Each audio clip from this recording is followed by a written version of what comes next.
Long মার্চের আরো খবর জানাবেন আমাদের সহকর্মী আরিফুল ইসলাম, তিনি আছেন লং মার্চের সাথে।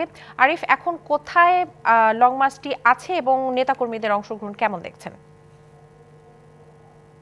দিশা, নেতাকর্মীদের অংশগ্রহণের কথা যেটা জিজ্ঞেস করেছেন সেটার উত্তর দিয়েই শুরু করতে চাই। নেতাকর্মী কিন্তু সকাল থেকে আমরা উপচে পড়া দেখেছি বা লক্ষণীয় দেখেছি। কারণ হচ্ছে শুধুমাত্র নয়াপল্টন নয়, যে নয়াপল্টন থেকে যে ব্রাহ্মণবাড়িয়ার উদ্দেশ্যে যে রওনা দিয়েছে এই লং মার্চ, সেখানে কিন্তু সড়কের প্রায় স্থানেই আমরা দেখেছি নেতাকর্মীদের ঢল দেখেছি বলা যায়। দুপাশেই শুভেচ্ছা জানিয়েছে, কেউ কেউ অংশগ্রহণ করেছে। এছাড়াও যে এখন ভৈরব পার হচ্ছে এই লং মার্চ, তবে একটি বিষয় জানিয়ে রাখি যে ভৈরবের যে আনুষ্ঠানিক একটি সংক্ষিপ্ত যে সমাবেশ করার কথা সেটা কিন্তু ইতিমধ্যেই শেষ হয়ে গেছে।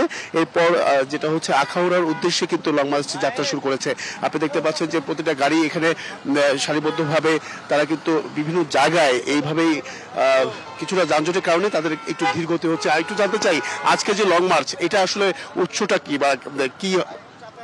ভারতের আগ্রাসন বিরোধী বাংলাদেশকে কেন্দ্র করে তারা যে অপপ্রচারগুলো মিডিয়াতে চালাচ্ছেন এবং তারা বাংলাদেশের অবৈধ যে স্বৈরশাসকের পতন হয়েছে, যেই স্বৈরশাসককে তারা আশ্রয় দিয়েছে, সেই স্বৈরশাসককে পুনঃস্থাপন করার জন্য তারা নানান ধরনের নেতিবাচক চক্রান্তের মাধ্যমে এই দেশকে অস্থিতিশীল করে তুলতে চাচ্ছেন।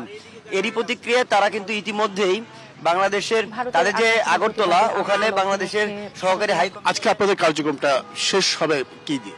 মাঠের অলরাউন্ডার আমি, আর ঘরের অলরাউন্ডার টাইলক্স।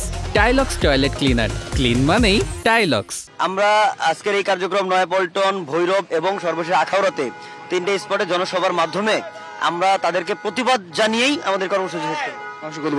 শুনছিলেন দিশা যে এখানে মূলত এই ভারতের আগ্রাসন থেকে এবং কি যে নিপীড়িত বাংলাদেশ সাধারণ মানুষ রয়েছে, সবকিছু মিলেই এই উগ্রবাদের বিরুদ্ধে এই ধরনের লং মার্চের মাধ্যমে এই প্রতিবাদটি জানিয়েছে বিএনপির 3টি সংগঠন, স্বেচ্ছাসেবক দল, ছাত্রদল এবং যুবদল। তো এই ছিল দিশা এখান থেকে সবশেষ। দিশা, আরেক ধন্যবাদ আপনাকে।